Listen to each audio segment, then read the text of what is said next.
성경 묵독하겠습니다. 오늘 말씀은 출애굽기 9장입니다.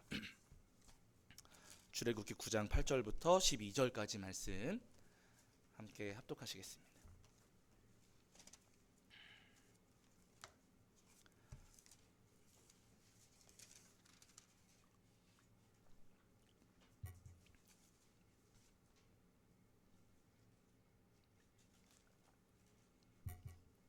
출애굽기 9장 8절부터 12절까지입니다. 9장 8절부터 12절까지 말씀. 우리 찾으신 줄 알고 한 목소리로 합독하겠습니다. 함께합니다. 여호와께서 모세와 아론에게 이르시되 너희는 화덕의 제 두 움큼을 가지고 모세가 바로의 목전에서 하늘을 향해 날리라. 그 재가 애굽 온 땅에 티끌이 되어 애굽 온 땅의 사람과 짐승에게 붙어서 악성 종기가 생기리라.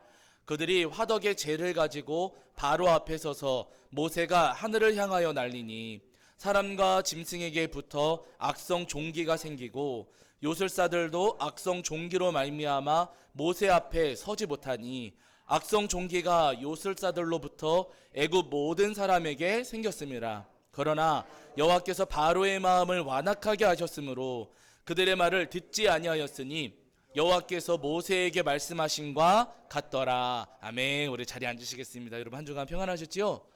오늘도 우리 하나님 앞에 나와 예배하는 저와 여러분이 우리 주님께서 주시는 은혜와 사랑이 가득하기를 간절히 소원합니다. 자, 지난주에 저희가 출애굽기 9장 1절부터 7절까지 말씀을 통해서 우리에게 주시는 은혜를 함께 나누었는데요.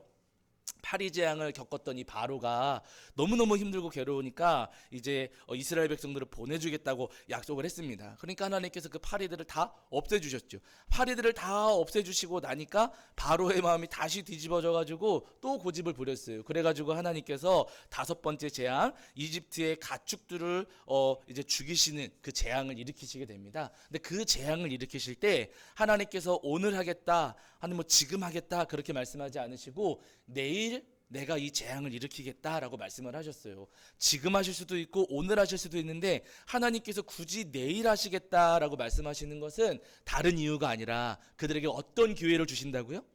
회개의 기회를 주시려고 내일이다 라고 말씀을 하셨다는 겁니다. 여러분, 우리 하나님께서는 회개의 기회를 주시는 주님이시고 우리가 회개의 기회가 있을 때 그 기회를 꼭 붙잡아서 회개하기를 바라시는 주님이세요. 예수님께서 우리에게 분명히 오시겠다 약속하셨는데 아직까지도 오지 않으신 것은 예수님께서 안 오시는 게 아니라 한 사람이라도 더 회개하기를 원하시기 때문에, 한 사람이라도 더 심판을 피하기를 원하시기 때문에 주님께서 내일로 지금도 미루시고 계시는 겁니다. 바라기는 여러분, 우리에게 회개의 기회를 주셨을 때 그 기회를 꼭 붙잡고 주님께로 진심으로 회개하실 수 있는 저와 여러분이 되기를 주의 이름으로 간절히 축원합니다. 자, 이제 오늘은 그 뒤에 이어지는 출애굽기 9장 8절부터 우리 12절까지 말씀을 통해서 우리에게 주시는 은혜를 나누려고 하는데요. 이 가축들이 다 죽었는데도 불구하고 바로의 마음이 변하지가 않았어요. 자기 집에 기르는 가축들, 소, 양, 염소 이런 가축들이 죽었는데도 바로의 마음은 변하지가 않았습니다. 그래가지고 하나님께서 여섯 번째 재앙을 일으키시게 되는데 모세를 부르셔가지고 화덕에 있는 재 두 움큼을 가지고 와라라고 말씀하세요. 여기서 말씀하시는 화덕은 음식 만들 때 사용했던 그 화덕이 아니라 벽돌 구울 때 썼던 화덕입니다. 이스라엘 백성들이 애굽에서 종살이 하면서 벽돌 만들었잖아요. 그 종살이 했던 현장에 있었던 화덕이에요. 그 화덕에서 재 두 움큼을 가지고 와라. 양손에 하나씩 가지고 오라고 하시는 거죠. 그 재를 가지고 와서 하늘을 향해서 그 바로 앞에 서가지고 하늘을 향해서 던지면은 그 재가 다 날아가면서 티끌이 돼가지고 사람들과 짐승들 몸에 붙어서 악성 종기가 생길 것이다 라고 말씀을 하셨습니다. 악성 종기가 발생해가지고 이집트 백성들을 괴롭게 할 것이다 라고 말씀을 하셨어요. 여러분, 여기서 말씀하시는 이 악성 종기가 지금 우리로 따지면은 어떤 피부병인지 어떤 질환인지 사실 우리는 잘 알 수가 없습니다. 근데 성경에 보시면은요, 이 악성 종기 때문에 고생했던 사람이 있어요. 잘 아시는 욥. 욥이 요 똑같은 악성 종기 때문에 고생을 많이 했었거든요. 욥기 말씀 우리 성도님들이 가만히 떠올려 보시면은 욥이 이 종기 때문에 얼마나 괴로웠는지, 그 깨진 그 옹기 조각을 가지고서 자기 몸을 막 긁었다 그러잖아요. 효자손 같은 거로는? 효자손으로는 돼요, 안 돼요? 아니요? 효자손으로는 개운하지가 않으니까 이 욥이 자기 몸에 난 이 종기 때문에 너무너무나도 괴롭고 힘들어가지고 이 종기 때문에 종기를 이제 그 옹기 조각을 가지고서 종기를 긁으면서 고통을 덜려고 했다라고 성경에서 분명히 말씀하십니다. 그러니까 여러분 이 악성 종기가 얼마나 괴로운 것이었는지 우리가 가늠해 볼 수 있다는 거예요. 똑같은 질병은 아니겠지만 제가 찾아보니까 조선시대 때 임금님들의 생명을 가장 많이 뺏어갔던 병이 뭘까요? 종기래요. 물론 합병증 때문에 그랬겠지만은 종기가 깊어지고 제대로 치료하지 못해서 그랬겠지만은 여러분 조선시대 임금님들도 이 종기 때문에 많이들 돌아가셨다고 합니다. 예, 물론 성경에 나오는 종기하고 그 종기하고 똑같다 이렇게 말할 수는 없겠지만은요, 이렇게 여러 가지 것들을 보았을 때 이 종기가 얼마나 괴롭고 얼마나 힘든 것이었는지, 얼마나 우리를 고통스럽게 하는 것인, 이집트 사람들을 고통스럽게 했던 것인지를 우리가 가늠해 볼 수가 있다는 겁니다. 가끔 우리도 그럴 때 있잖아요. 얼굴에 저도 그렇거든요. 빨갛게 뾰루지 올라올 때 있어요. 코 밑에 이런 데 올라오면 어때요? 아, 저만 그러나? 건드리기만 해도 막 눈이 번쩍 띄어지고 어마어마하게 아프지 않습니까? 근데 여러분 이렇게 괴롭고 살짝만 스쳐도 아픈 것들이 온몸에 가득 발생하고 했으니 이집트 백성들이 얼마나 괴롭고 얼마나 힘들었을지 저희가 조금은 가늠해 볼 수가 있다는 거예요. 그런데 여러분 하나님께서 도대체 왜 자꾸만 이렇게 이집트 백성들을 이렇게 괴롭게 하시고 힘들게 하시는가 냐는 겁니다. 앞에서 나일강을 피로 바꾸기도 하셨고 개구리가 뛰어오기도 했고 막 이가 생기기도 하고 팔이 생기기도 하고 짐승들 막 죽어나가기도 하고 지금은 내 몸에 종기가 생겨가지고 너무나도 괴로운 일들을 계속 겪고 있거든요. 왜 이렇게 하나님께서 이집트 사람들을 괴롭게 하시고 힘들게 하시는가? 이유가 있다는 거예요. 말씀 한 구절만 찾아보실게요. 자, 어디냐면은 여러분 히브리서 12장입니다. 히브리서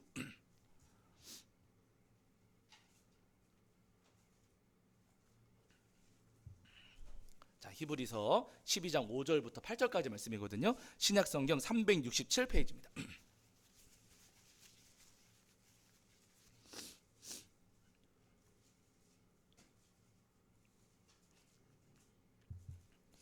자, 히브리서 12장 5절부터 8절까지. 히브리서 12장 5절부터 8절까지 말씀입니다. 신약성경 367페이지, 제가 가진 성경으로는 367페이지 정도 있고요. 히브리서 12장 5절부터 8절입니다. 자, 우리 찾으신 줄 알고 한 목소리로 합독하겠습니다. 함께합니다. 또 아들들에게 권하는 것 같이 너희에게 권면하신 말씀도 잊었도다. 일러스되 내 아들아 주의 징계하심을 경히 여기지 말며 그에게 꾸지람을 받을 때에 낙심하지 말라. 주께서 그 사랑하시는 자를 징계하시고 그가 받아들이시는 아들마다 채찍질하심이라 하였으니 너희가 참음은 징계를 받기 위함이라. 하나님의 아들과 같이 너희를 대우하시나니 어찌 아버지가 징계하지 않는 아들이 있으리요. 징계는 다 받는 것이거늘 너희에게 없으면 사생자요 친아들이 아니니라. 아멘. 이렇게 말씀하세요. 징계가 없으면 누구라고요? 사생자고 친아들이 아니다 이렇게 말씀을 하세요.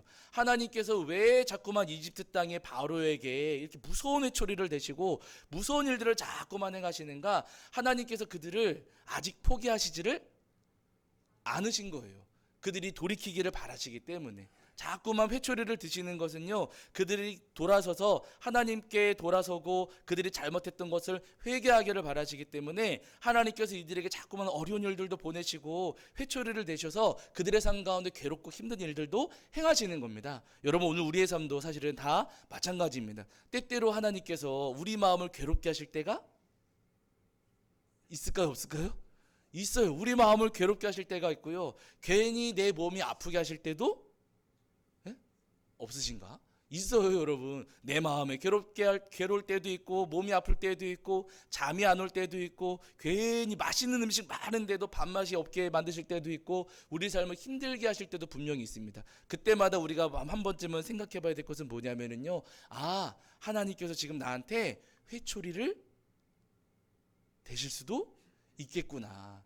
하나님께서 내가 뭔가 잘못이 있고 내가 먼저 무언가 돌이킬 것이 있기 때문에 하나님께서 나에게 지금 회초리를 대실 때도 있겠구나라고 우리가 한 번쯤은 생각해 볼 수 있어야 된다는 겁니다. 이건 사단의 공격이니까 무조건 버티고 싸워서 이겨야지, 여러분, 그게 아니고요. 때때로 하나님께서 우리에게 회초리를 대실 때는요, 내가 버려야 될 것이 무엇인지, 내가 돌이키고 회개해야 될 것이 무엇인지를 분명히 생각하고 고민할 수 있어야 된다는 거예요. 여러분, 로마서 말씀에 보시면 이런 말씀이 있거든요. 여기도 한번 찾아보실게요. 자, 로마서 2장 5절입니다. 로마서 2장 5절입니다.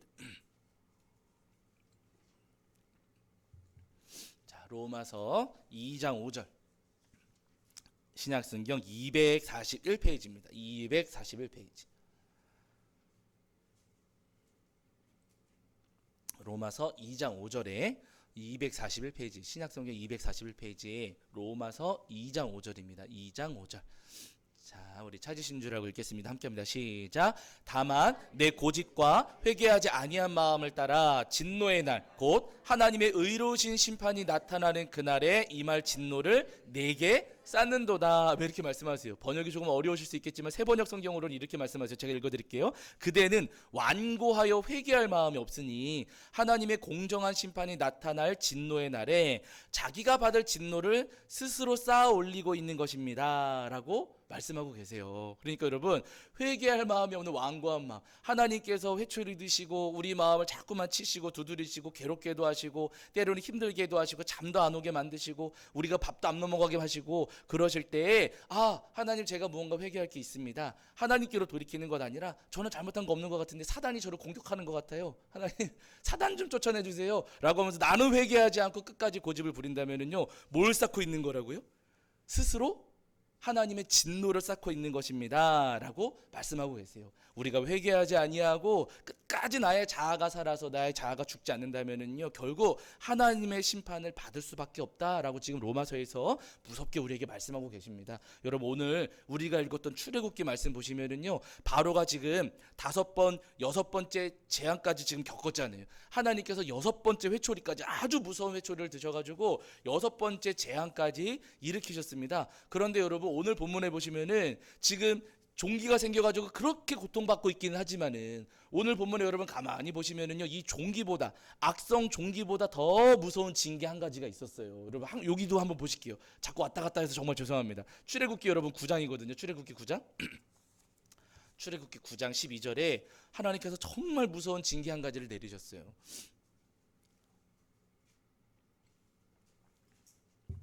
자, 출애굽기 9장 우리 12절입니다. 구약성경 94페이지 정도에 출애굽기 9장 12절.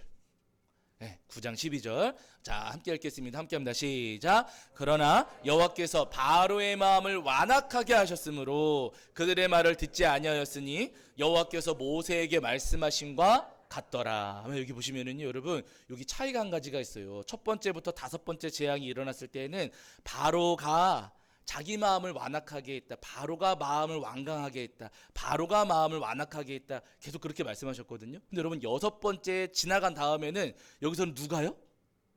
여호와께서 바로의 마음을 완악하게 하셨으므로 이렇게 말씀하고 계세요. 5번째까지는 바로가였어요. 바로가. 그런데 6번째부터는 여호와께서 바로의 마음을 완악하게 하셨으므로 이렇게 말씀하십니다. 그래서 어떤 분들은 하나님께서 바로의 마음을 완악하게 만드셨으니까 이건 하나님 잘못이다, 그런 분들이 계시지만 그게 아니고요. 여러분, 바로가 자기 마음을 완악하게 하니까 하나님께서 그대로 내버려 두셨다는 거예요. 자기 마음을 완악하게 할 때, 그래 너 그러면 완악하게 해봐, 그러면 안 돼, 그러면 안 돼, 바로야 너 그러면 안 돼 하시는 게 아니고요. 그래 너 그러면 그렇게 해 라고 하나님께서 그를 내버려 두셨어요. 여러분, 하나님께서 내버려 두시는 건 복입니까? 징계입니까? 하나님께서 여러분 나를 내버려 두시면 좋으시겠어요? 간섭하셨으면 좋으시겠어요? 네?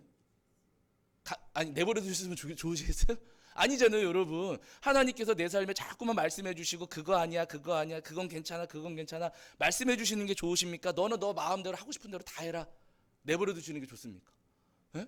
간섭하는 게 당연히 좋은 거 아니겠습니까? 당연히 하나님께서 나에게 관심을 주시고 나를 아끼셔서 야 그건 아니다, 그건 좋다 하시면서 우리에게 말씀하시는 것이 좋지, 나는 너 신경도 안 쓸 거니까 너 마음대로 해라 내버려 두시는 것은요, 여러분 절대로 축복이 아니라는 거. 너무나도 무서운 하나님의 징계입니다. 여러분 끝까지 고집 부리고 끝까지 내 마음을 꺾지 않고 그냥 나는 나대로 할 테니까 하나님 신경 쓰지 마세요라고 하면서 내 고집을 끝까지 꺾지 않는다면은요, 여러분 하나님께서 정말 우리를 사생자처럼 내버려 두시는 무서운 징계와 심판이 일어날 수 있습니다. 바라는 여러분, 하나님께서 우리를 사생자처럼 친아들이 아닌 것처럼 친자식이 아닌 것처럼 내버려 두시기 전에 먼저 우리 안에 있는 내 속에 있는 고집과 헛된 자아를 다 꺾어버리시는 저와 여러분이 되기를 주 여러분을 간절히 축원합니다. 바울 사도가 여러분 갈라디아서 2장 20절에서 이런 말씀을 했어요. 제가 읽어드릴게요. 내가 그리스도와 함께 못 박혔나니 그런즉 이제는 내가 사는 것이 아니요 오직 내 안에 그리스도께서 사시는 것이라. 이제는 내가 육체 가운데 사는 것은 나를 사랑하사 나를 위하여 자기 자신을 버리신 하나님의 아들을 믿는 믿음 안에서 사는 것이라. 이렇게 말씀하고 있습니다. 우리 성도님들이 너무나도 잘 아시는 말씀이잖아요. 바울은 자기 자신을 어디에 못 박았다고요? 예수님의 십자가에 못 박았다. 그리스도와 함께 예수님의 십자가에 못 박았다라고 말씀하고 있어요. 예수님의 십자가에 나를 못 박았다는 것은 내가 살은 거예요, 죽은 거예요? 나를 죽였습니다. 내가 가지고 있던 자아, 내 고집, 내 가치관, 내 생각, 내가 그동안 가지고 있었던 모든 경험과 모든 습관들을 저는 예수님의 십자가에 다 못 박았습니다 하는 고백이에요. 그거 다 버리고 그거 다 죽이고 그거 다 꺾었습니다 라고 고백하는 거죠. 그러면서 그 다음에는 바울 사도가 어떻게 사느냐면요, 내가 사는 것 아니라 오직 내 안에 누가 사신다고요? 그리스도께서. 나는 다 죽었고요, 저는 이제부터 예수님께 다 내어드렸습니다. 예수님께서 제 마음과 제 생각과 제 모든 삶을 주장하시도록 다 내어드렸습니다. 고집 부리지 않고 저는 예수님께 다 맞추기로 했습니다 라고 지금 바울 사도가 고백하고 있어요. 여러분, 이것이 믿음입니다. 예수님을 나한테 맞추는 게 아니라 내가 누구한테 맞추는 거요? 내가 예수님께 맞추는 것이 믿음이에요. 가끔 제가 간혹 말씀드리지만 가끔 그런 분들 계세요. 기도하시면서 뭘 흔든다고요? 에?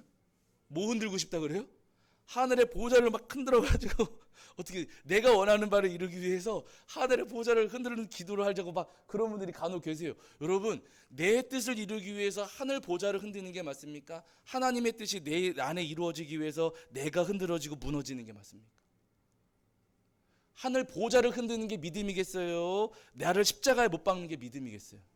나를 십자가에 못 박는 게 믿음이에요. 내 뜻을 이루기 위해서 하나님 이쪽으로 오세요, 저쪽으로 가주세요. 저는 여기로 가고 싶으니까 하나님 이쪽으로 와주셔야 됩니다. 예수님께서 이렇게 해주셔야 됩니다 라고 하는 것은 여러분 그게 믿음이 아니고요, 주님께서 저쪽 가시고 싶어 하시면은 주님 저는 여기 있지만은 이쪽으로 옮겨오겠습니다. 제가 제 뜻과 제 고집과 제 욕심을 버리고 예수님께 맞추겠습니다 하는 것이 믿음이에요. 네. 물론 소원 성취를 위해서 기도하는 것, 그 믿음의 일부 가운데 그런 의미도 들어있을 수는 있겠지만은요, 이런 믿음의 깊은 의미는 내가 예수님께 맞추는 겁니다. 나를 죽이고 내 자아와 고집과 혈기를 버리고서 예수님께 맞추는 것이 우리에게 필요한 진정한 믿음이라는 거예요. 바라기는 여러분, 바울 사도가 고백했던 것처럼 우리 모든 성도님들도, 저와 우리 모든 성도님들도 우리의 자아와 우리의 모든 생각과 삶을 예수님이 십자가에 못 박으시는 저와 여러분이 되기를 주의 이름으로 간절히 축원합니다. 여러분, 바라기는 우리가 그렇게 예수님의 십자가에 못 박을 때 주님께서 우리 삶 가운데 일하시고 역사하시는 거예요. 성경에 보시면 우리가 잘 아는 인물 가운데 가룟 유다 있잖아요. 가룟 유다. 여러분, 가룟 유다는 잘 아시는 것처럼 열심당이라는 데 속해 있었던 사람입니다. 이 열심당은 어떤 당이었냐면은 칼과 싸움으로, 어쨌든 칼싸움을 해가지고 로마 정부를 몰아낸 다음에 유대 나라를 다시 세우는 것, 이것이 그 열심당원들의 목표였어요. 그들이 소망하는 바였어요. 어떻게든 싸워가지고 쿠데타를 일으키든 반란을 일으키든 해가지고 로마를 몰아내고 헤롯 가문도 몰아내고 유대 나라를 회복시키는 것이 그들의 꿈이자 목표였습니다. 근데 싸우려고 보니까 힘이 있어요, 없어요?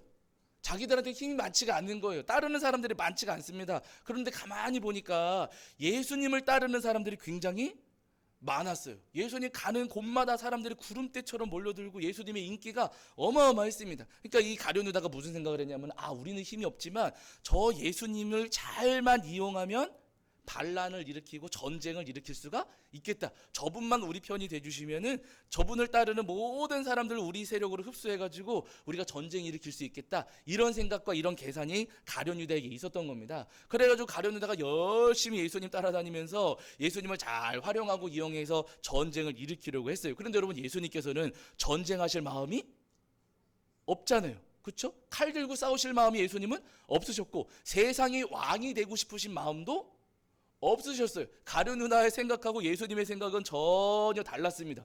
예수님의 마음과 내 마음이 다르고, 예수님의 계획과 내 계획이 다르고, 예수님의 뜻과 내 뜻이 달라요. 그럼 어떻게 해야 돼요? 보좌를 흔들어야겠습니까? 내 걸 내려놔야겠습니까? 내 걸 내려놔야죠. 그게 믿음이죠. 근데 여러분, 가룟 유다는 내려놨어요? 안 내려놨어요? 안 내려놨어요. 끝까지 유다는 내려놓지를 않았습니다. 해도 안 되니까 마지막에 예수님을 팔아버린 거예요. 유다의 계획은 여러분 다른 게 아니에요. 예수님께서 은 30에 팔리시면서 붙잡혀 가시면은, 여러분 보통 죄 없는데, 내가 죄가 없는데 경찰이 와가지고, 군인이 와가지고 나를 붙잡아가요. 어떻게 하시겠어요? 응? 아니, 그럼 예배 드리고 있는데 갑자기 군인이 와가지고 저를 붙잡아가요. 뭐 어떻게 하시겠어요, 성도님들? 가만히 계시겠습니까? 그럴 줄 알았다. 그러시겠습니까? 왜 그러세요? 하시겠습니까?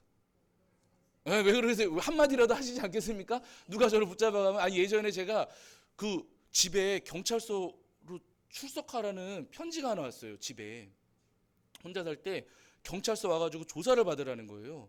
내용을 살펴봤더니 비 오는 날 뺑소니 사고가 있었는데, 뺑소니 치고 도망간 차가 제 차하고 색깔이 똑같다는, 차종과 색깔이 똑같다는 겁니다. 그래갖고 저더러 경찰서 출두하라는 거예요. 제가 어떻게 했을까요? 저는 죄가 없는데 저보고 오라 그러니까 당장, 안 갔죠. 당장 전화해가지고, 저는 제가 그때 다리 다쳐가지고 기부 싸고 있을 때였거든요.